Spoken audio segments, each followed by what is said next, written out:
Good evening, everyone. As you can tell, I'm in my office again this evening. We've got dance classes going on.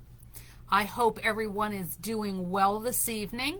I'm hoping that we have some folks that will join us as we go along, just as we usually do. I have another new book tonight. This is from my friend Margie. She gave me some new books.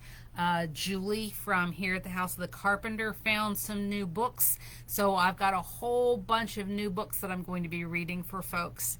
So I'm hoping that folks will really like the stories. There's some faith stories. There are some different kind of stories.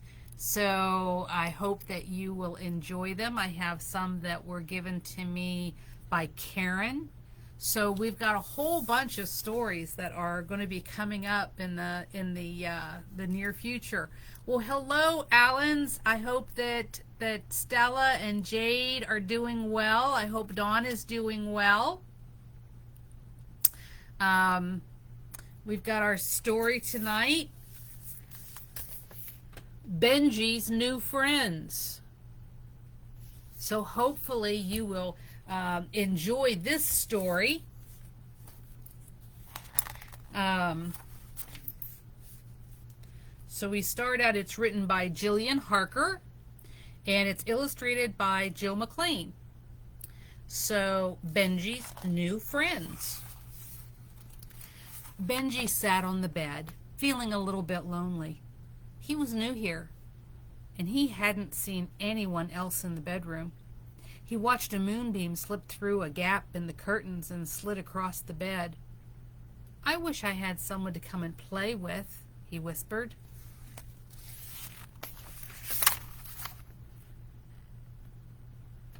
He looks kind of lonely there, doesn't he? Looks kind of sad. "Did I hear someone say they wanted to play?" asked a voice. The lid of the toy box flew open and out climbed a dangly-legged spotted horse. "Hi, I'm Dottie. I love to play." Boing, boing. Dottie jumped onto the bed and began bouncing up and down. "Where did you come from?" she asked. "From the birthday party," replied Benji. "I was a present."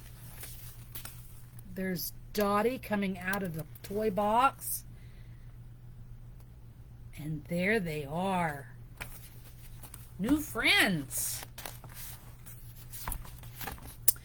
"Did someone mention party?" A friendly-looking monkey poked his head around the curtain. "Why weren't Rosie and I invited?" A floppy-eared rabbit appeared beside him. "Max and I love parties," Rosie the rabbit told Benji. "And so does Humph." She stared at the toy box. A loud yawn came from inside. Then a bright blue hippo slowly lifted its head.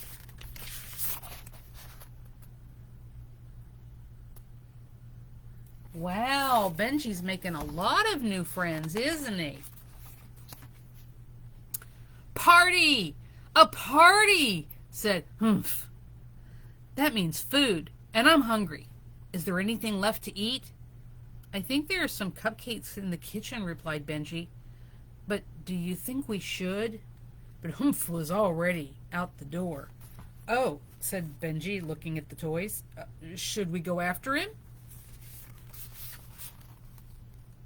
There's Humph, and boy, he's heading towards those cupcakes, isn't he?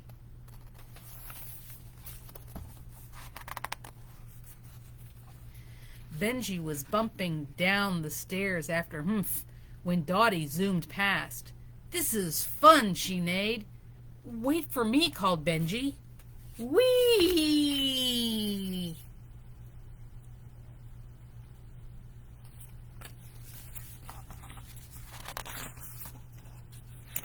In the kitchen, Humph was about to take a bite out of leftover cupcake. The candle was already half into his mouth.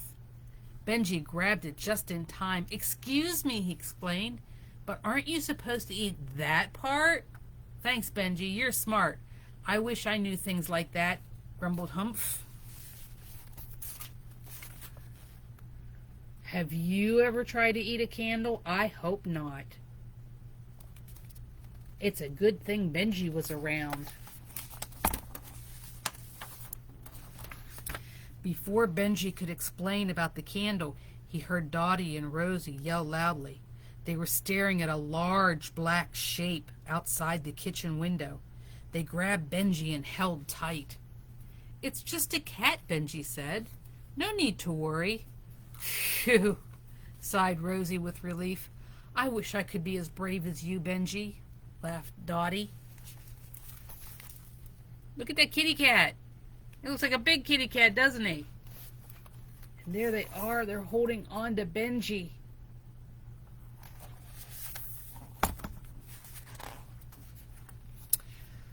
"That cat will stay outside, won't it?" whispered Max. They all looked at Benji for reassurance.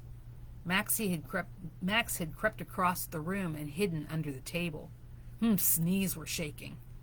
There was a squeaking noise, and then a loud clatter. "Don't worry, that's just the cat coming into the kitchen," explained Benji. But Humph and Dottie, Maxie and Rose had all raced out through the kitchen door and disappeared up the stairs as fast as their legs could carry them.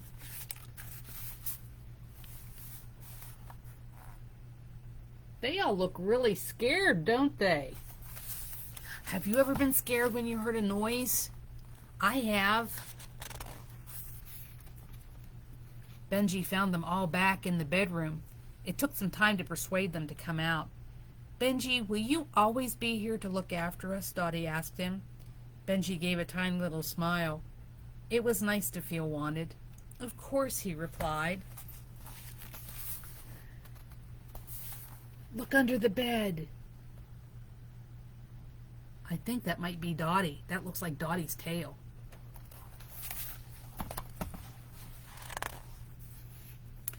Humph was tired from their adventure. "How am I going to sleep when I'm so hungry?" he sniffed, settling back down on the bed. Dottie and Rosie giggled. They danced around on the bed, and Max joined in. "Look at him dancing!"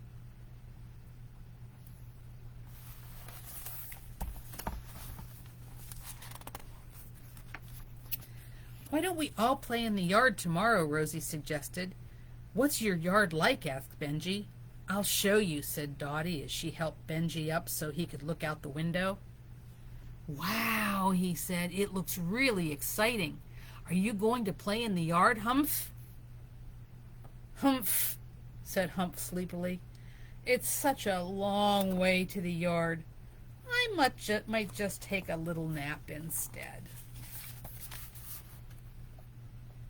Look at them all looking out the window, except for Humph.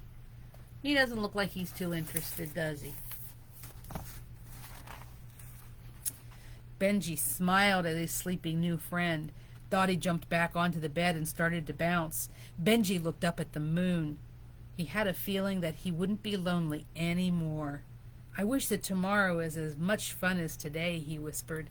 Then Benji turned to his new friends, took a huge leap, and began to bounce on the bed. "Here's to friends," he laughed.